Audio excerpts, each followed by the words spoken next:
Every room you walk into runs a silent calculation on you, and the answer is rewriting who you are. You felt it before. You step through a door and something shifts. Not dramatically, not loudly. Conversations drop half a register. Someone adjusts their posture. Eyes flick toward you, then away, as if they were never looking. Most people would call that presence, and they'd be right.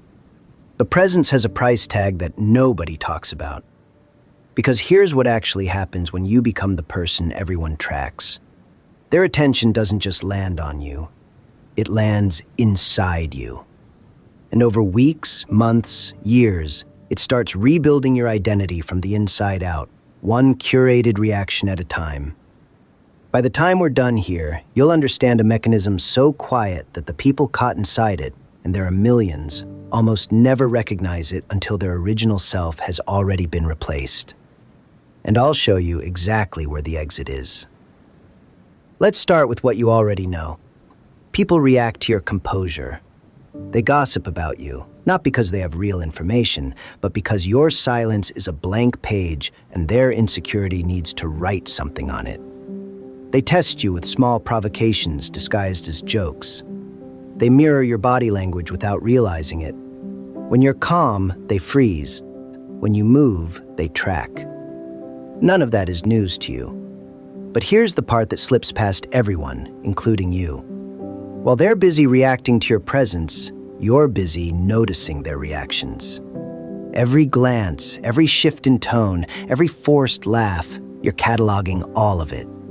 And that constant cataloging, that's where the trap springs. In 1974, psychologist Mark Snyder identified a trait he called self-monitoring, the degree to which someone adjusts their public behavior based on social cues. High self-monitors are masterful at reading rooms.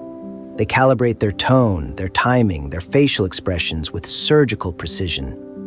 And people with quiet authority, people like you, tend to score at the very top of Snyder's scale, which means the same ability that gives you gravity, that measured, calm awareness of your surroundings, is also the thing making you hyper-responsive to every micro-reaction in the room. You're not just being watched, you're watching yourself being watched, and adjusting in real time. Thomas Gilovich at Cornell gave this loop a name. He called it the spotlight effect, our tendency to dramatically overestimate how much other people actually notice about us. And his data is uncomfortable. In a 2000 study published in the Journal of Personality and Social Psychology, Gilovich found that people believed roughly twice as many others noticed their appearance or behavior as actually did. Half the spotlight you feel burning on your skin is a projection. Your own brain manufactured it. So now you're carrying two weights simultaneously.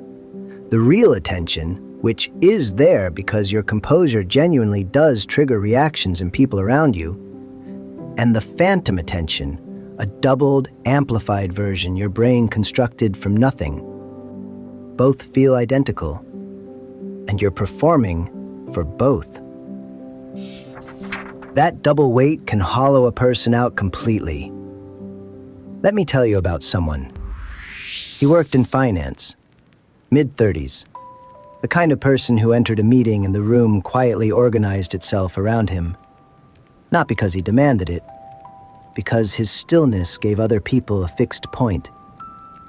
People came to him for decisions, for calm, for that expression he carried, steady, unhurried, that made complicated things feel handleable.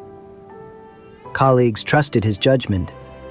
His managers deferred to his read on difficult clients. He was the anchor. So he gave them exactly what they came for, every single time. He started arriving 20 minutes early to plan his composure, rehearsed his expressions in the bathroom mirror before key meetings, began curating which opinions he shared, not based on what he believed, but on what would maintain the image. Slowly, invisibly, he became a performance of the person he used to be naturally. His wife noticed first.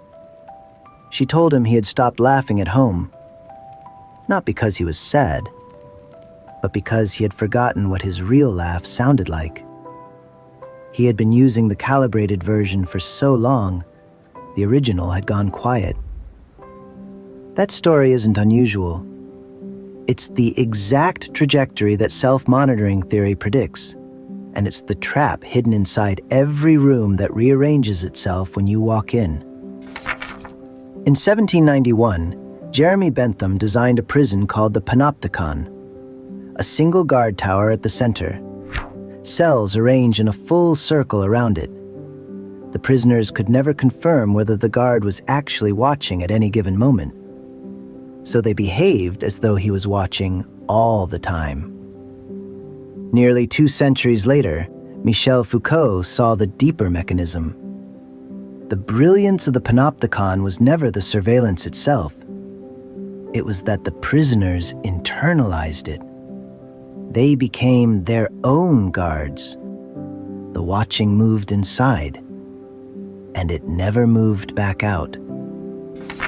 That is precisely what happens when you are the person everyone tracks. You internalize the audience. You start filtering every thought, every response, every micro-expression through one question. Does this match the version of me they expect? And the answer is always yes, because you are too good at reading rooms to let it be anything else. But here's what nobody warns you about that filter. It does not have an off switch. It runs at dinner with your family.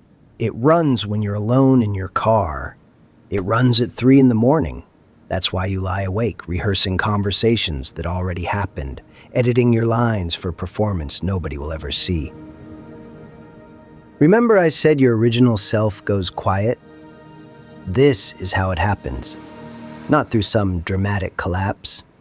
Through a slow, invisible replacement, one curated response at a time, until the performance and the person are so intertwined that even you can't tell which is which.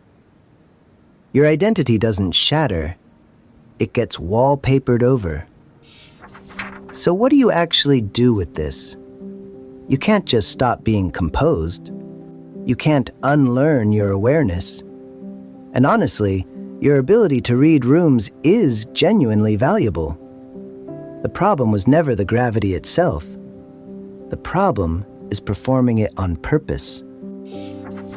In the 1920s, researchers studying a Western electric factory near Chicago noticed something unexpected. Workers changed their behavior when they knew they were being observed. They worked harder, they cooperated more. But the effect faded. Not because the observation stopped, because the workers stopped caring about what the observers thought of them. The Hawthorne effect dissolved the moment investment in the audience disappeared. That's the exit. Not invisibility. You will never control whether people watch you. But you can stop curating your performance for the watcher. You can let your composure be a byproduct of who you are, instead of a product you manufacture.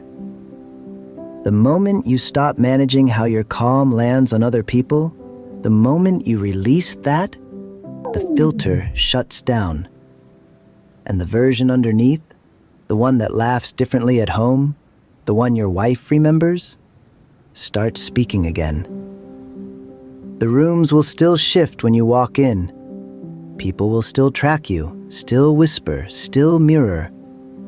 But the weight drops by half, because the phantom spotlight, the one your own brain built, goes dark. If that mechanism landed close to home, if you recognized yourself anywhere in it, hit subscribe, because this is what we do here. We pull apart the invisible machinery running underneath your personality and hand you back the controls. Next time, we're looking at the other side of this. What happens when the person everyone watches decides to disappear?